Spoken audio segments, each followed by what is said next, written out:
It is 1958. IBM passes up the chance to buy a young fledgling company that has invented a new technology called xerography. 2 years later, Xerox is born, and IBM has been kicking themselves ever since. It is 10 years later, the late 60s. Digital Equipment, DEC, and others invent the mini-computer. IBM dismisses the mini-computer as too small to do serious computing, and therefore unimportant to their business. DEC grows to become a multi-hundred-million-dollar corporation before IBM finally enters the mini-computer market.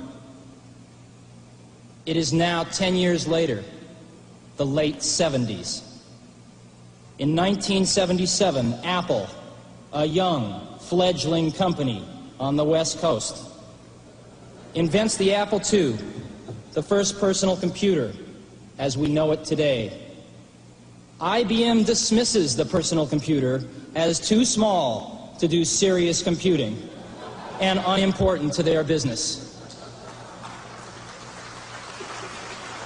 The early 80s.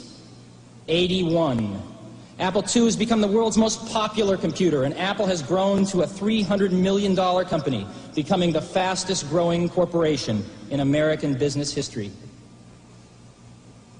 With over 50 competitors vying for a share, IBM enters the personal computer market in November '81 with the IBM PC. 1983. Apple and IBM emerge as the industry's strongest competitors, each selling approximately $1 billion worth of personal computers in 1983. Each will invest greater than $50 million for R&D and another $50 million for television advertising in 1984, totaling almost $250 million combined.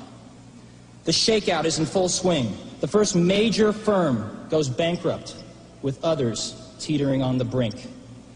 Total industry losses for '83 outshadow even the combined profits of Apple and IBM for personal computers. It is now 1984. It appears IBM wants it all. Apple is perceived to be the only hope to offer IBM a run for its money. Dealers, initially welcoming IBM with open arms, now fear an IBM-dominated and controlled future. They are increasingly and desperately turning back to Apple as the only force that can ensure their future freedom.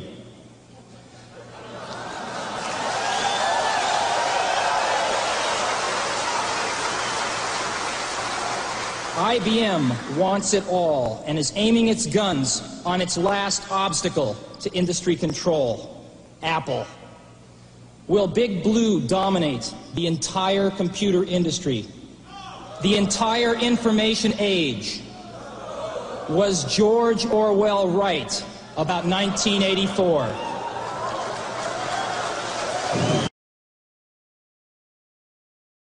Today we celebrate the first glorious anniversary of the Information Purification Directives.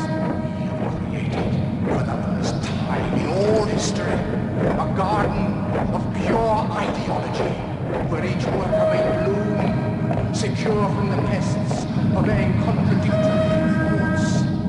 Our unification of thoughts is more powerful a weapon than any fleet or army on earth. We are one people, with one will, one resolve, one cause. Our enemies shall talk themselves to death, and we will bury them with their own confusion. We shall prevail. On January 24th, Apple Computer will introduce Macintosh. And you'll see why 1984 won't be like 1984.